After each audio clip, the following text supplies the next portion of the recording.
General Nathan Bedford Forrest. That's why we got that. And when I saw that picture of him over there, over here on the wall over here, I knew I had to say something about him. Standing next to the lifeless, fallen body of his chaplain, who, like several before him, had lost his life on the field of battle. And with his eyes tearing like the many of his men who stood around, as one of the Africans who rode with him began to pray. Our Father who art in heaven, he said, hallowed be thy name. Thy kingdom come, thy will be done.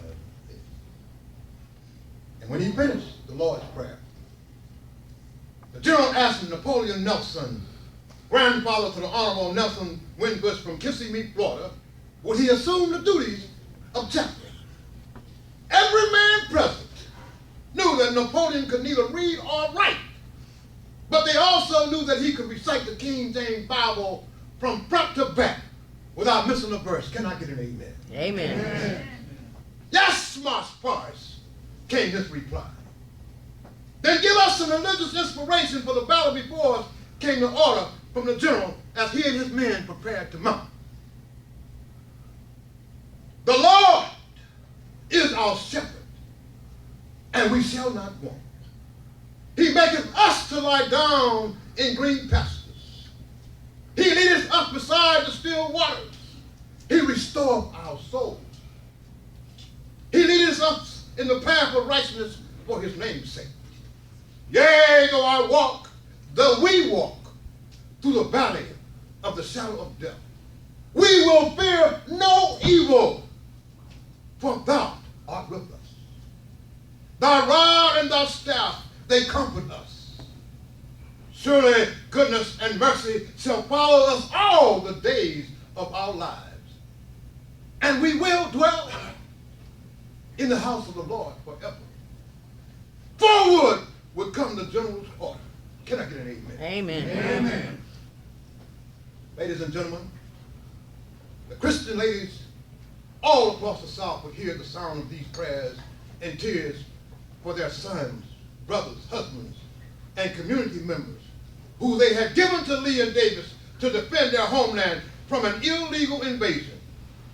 In cities like Gainesville, Lakeland, Lake City, Hollywood Hills, Tampa, Jacksonville, St. Augustine, Fort Myers, Pensacola, and Madison, Florida, these ladies would begin a formidable task to memorialize these citizen soldiers of Lee's armed forces.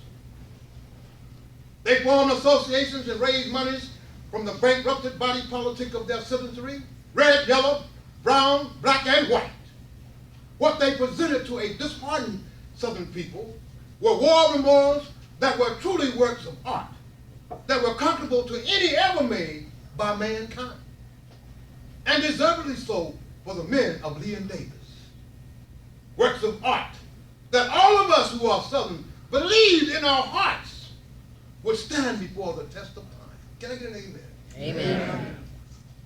However, we, the loyal subjects of the South, have found thrust upon us vestiges of the era of Reconstruction and the war for Southern independence once again at our door. I, the son of former loyal Southern slaves, can relish, as I am sure that Napoleon Nelson, Christopher Columbus Quarles, Dr. Alexander Dorrance, Anthony Welters, and so many other men and women of color from Florida must have, to make a stand with Save Southern Heritage Florida, the sons and daughters of the Confederacy, and her citizenry against this evil that we face once again.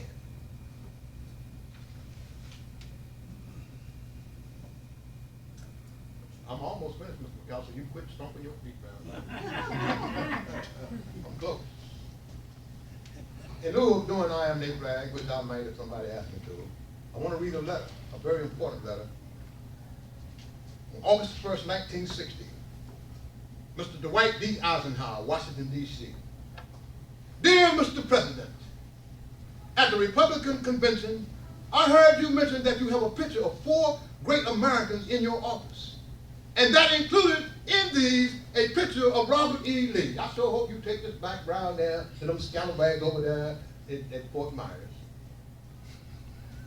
I do not understand how any American could include Robert E. Lee as a person to be emulated, and why the President of the United States should do so is certainly beyond me. The most outstanding thing that Robert E. Lee did was devote his best efforts to the destruction of the United States government. And I am sure that you do not say that a person who tries to destroy our government is worthy of being held as one of our heroes. Will you please tell me just why you hold him in such high esteem? Sincerely yours, Leon W. Scott.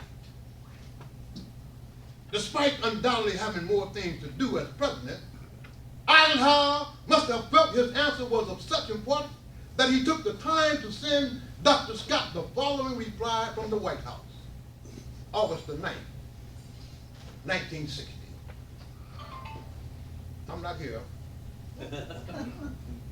Dear Dr. Scott, respecting your August 1st inquiry calling attention to my often expressed admiration for General Robert E. Lee, I would say first that we need to understand that at the time of the war between the states, the issue of secession had remained unresolved for more than 70 years. Men of probity, character, public standing, and unquestioned loyalty, both North and South, had disagreed over this issue as a matter of principle from the day our Constitution was adopted. Can I get an amen? Amen. General Robert E. Lee was, in my estimation, one of the supremely gifted men produced by our nation. He believed unswervingly in the constitutional validity of his cause, which until 1865 was still an arguable question in America. He was a poised and inspiring leader, true to the high trust reposed on him by millions of his fellow citizens. He was thoughtful, yet demanding of his officers and men, and never disheartened by reverse obstacles. That goes for you too, Mr. Lunell. Don't you get disheartened by what's going on around here, because we Southern, and we're going to straighten it out, baby. Can I get an amen? Amen. Amen. Through all his many trials, he remained selfless almost to a fault and unfailing in his faith in God. Taken all together, he was noble as a leader and as a man, and unsullied as I read the pages of our history. From deep conviction, I simply say this: a nation of men of Lee's caliber was unconquerable in spirit and soul, indeed to the degree that present-day American youth will strive to emulate his rare qualities. Can I get an amen? Amen.